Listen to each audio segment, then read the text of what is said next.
fire and blood.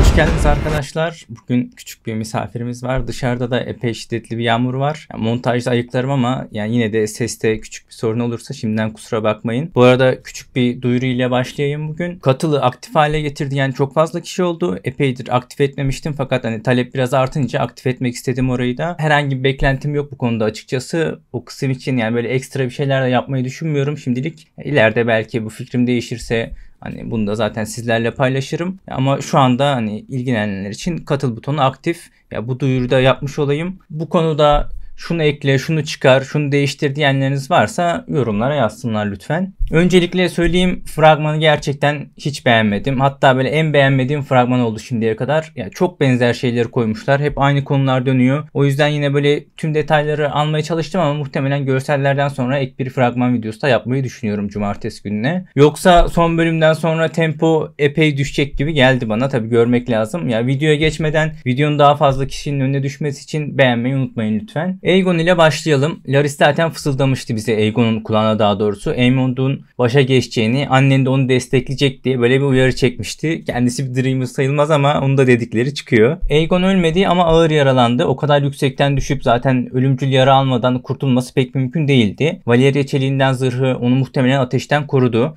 Yani sadece yüzünün belli bir kısmında biz onun yanık görebiliriz. Ama kesinlikle böyle şu anda bir krallık yönetebilecek durumda değil. Fragman videosunda duyuyoruz ki biz Meleys'in Aegon tarafından öldürüldüğü söylenecek. Yani onun yaralandığını saklayacak olabilir burada yeşiller. Bu da aslında bize böyle hani kafese benzer bir tane böyle taşıma şeyi var. Böyle aracın içinde ki Aegon'a da zaten belli. Yani kimin olduğunu açıklıyor içinde bize aslında. Belki de Aemond o yüzden onun yerine tahta geçmiyor. Zaten konseyde hala hani kendi yerinde oturuyordu. Kralın yeri boştu aslında burada. Yani Aemond burada tahta oturmayacak. Aslında Aemond böyle burada biraz naip gibi davranacak. Bu görevi aslında Game of Thrones'ta biz görmüştük. Bu Ned ve Robert arasındaki ilişkide o domuz muhabbetinden sonra orada böyle diyarın koruyucusu gibi bir lakabı vardı Ned'in. Burada da aynı şekilde onu Aemond alacak. Yani o şekilde söyleyebiliriz. Tamamen kralın yetkilerini alacak. Onları kullanacak. Bir numaralı isim olacak fakat tahta oturmayacak. İstediğini alıyor aslında burada Aemond. Tabi bunu isteyerek mi alıyor yoksa bu Aegon propagandasının bir sonucu olarak onu oraya oturtmuyorlar mı? Bunları görmemiz lazım bizim. Bir de burada en önemli mesele ordu konusunda artık hani tavır değiştiğine göre Aemond'un burada nasıl hareket etmek isteyeceği ve yeşillerin nasıl bir reaksiyon vereceği burada en önemli konulardan birisi olacak. Aemond ile tahtın bakışmasını izliyoruz biz. Aemond uzun uzun böyle derin derin tahta bakıyor. Alicent ile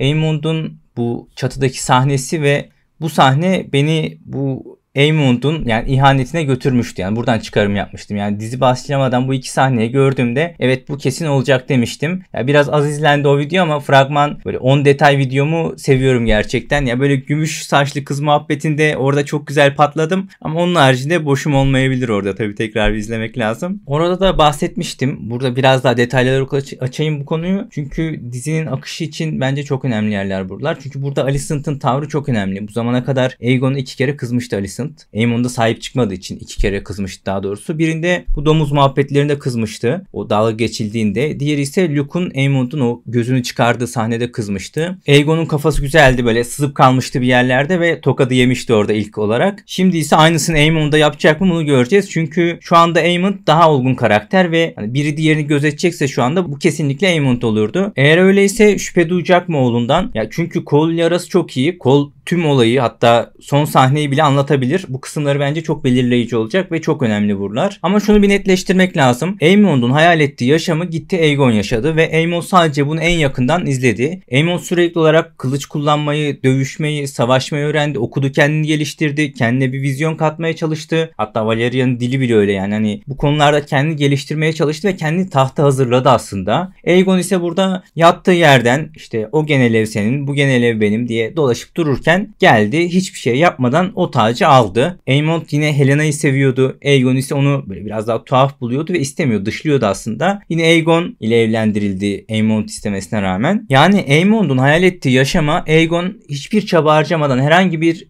efor harcamadan ulaştı bu yaşama. Dolayısıyla bunun birikmişi vardı. Hatırlayın 9. bölümü. Burada Aegon gitmek istedi. İşte Aemon'da kral sen ol. Hani ben gideyim, beni bırak. Hani ben istediğim gibi bir hayat yaşayayım. Bu krallık işte vesaire hani bana göre falan değil demişti. Fakat hani orada böyle Aemon kafasında böyle bir saniye tereddüt etmişti ve tam o sırada ikisinin arasına kol girmişti. Mesela orada Kol olmasaydı Aegon'u muhtemelen gönderir ve tahtı kendisine alırdı. Birebir şu cümleyi kullandığımı da hatırlıyorum biraz önce bahsettiğim videoda. Ya Daemon ve Aemond'un hayat çizgileri birbirine çok benziyor. Aynı hayat çizgisinin farklı seçimler yapmış hali gibiler. Yazar zaten isimlerini bilerek böyle ters koymuş. O D'yi ters tarafa kaydırdığında aynı oluyor. İkisi de yetenek olarak, liderlik olarak taht abilerinden fazla akad isimler. Sadece arada böyle çok küçük bir çizgi var ikisinin karakterler arasında. Aemond tahtı Aegon'dan almak istiyor. Aegon'u yok ederek almak istiyor. Yani yok edip almak istiyor. Kardeşini öldürmeyi burada göze almış bir şekilde bunu istiyor yani. Buradaki Aemond'un çıkabileceği en üst sınır bu. Daemon ise Viserys'ten sonra tahta geçmek istiyor. Bu detay çok önemli bence. Daemon'un sayısız fırsat olmasına rağmen tahtı asla abisinden almaya çalışmadı. Sadece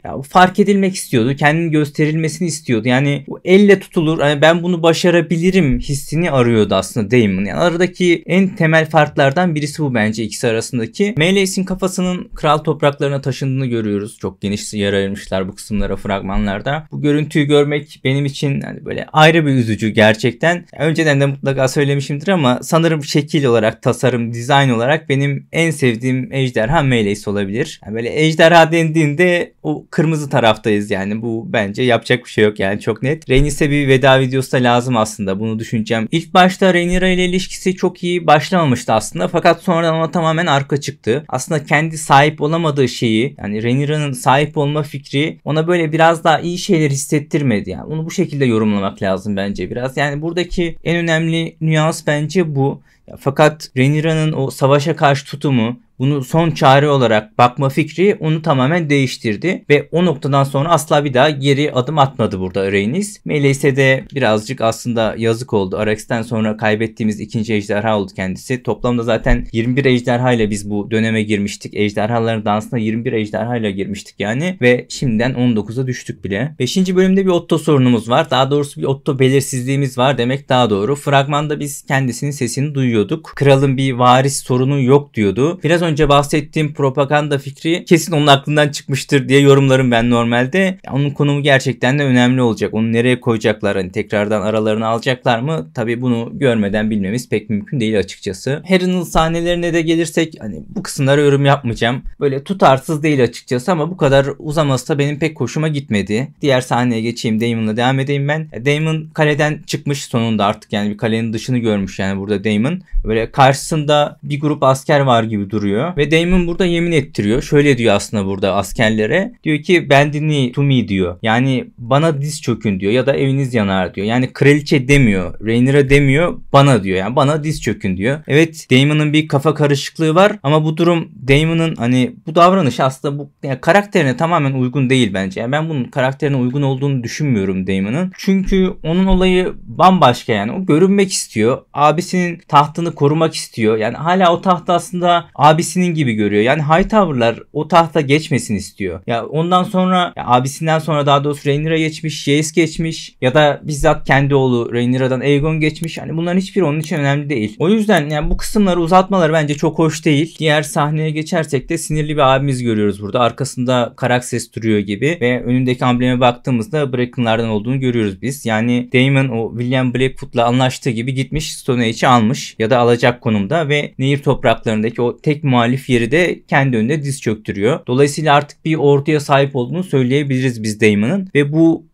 akışı oldukça değiştirecek bir şey. Ayrıca Jace ve Vermax'ta Twins'te görüyoruz. Evet, 3. sezon 9. bölüm hiç güzel hatıralarımız yok burası alakalı ama tekrar göreceğiz mecbur. Yani Frey ailesine gidiyor burada Jace. Burada da böyle bir anlaşma var gibi duruyor. Arkada Vermax gözüküyor zaten. Ordu alacakları kesin ama detayları izlemeden pek mümkün değil. Fakat buradaki orduların da Daemon'un ordusuna katılacağını söyleyebiliriz biz. Bu arada Jace'in topladığı ittifaklarla alakalı ben bir video yapmıştım. Yani kitaptaki tüm detayları anlatmıştım. Kartını buraya bir yere eklerim. Hani merak edenler oradan da izleyebilir. Buradan çok önemli bir konuya Myseria'ya geçeceğim. Myseria diyor ki insanlar Viserys'in yaşadığında Barış'ın olduğunu fısıldadılar. Aralarında konuştular. Yani Viserys varsa Barış var. Viserys yoksa Barış yok. Ya ve burada ekliyor. Savaşmanın diyor birden fazla diyor yolu var diyor. Bence mesaj çok açık. Kral topraklarına kargaşa çıkaracaklar. Mysaria aracıyla yapacaklar bunu. Bu kısım bu bölümde mi olacak yoksa başka bölüme mi kalacak emin değilim. Bu bölümde sadece böyle küçük bir karışıklık sahnesi var. Onu görüyoruz. Ya böyle kapıdan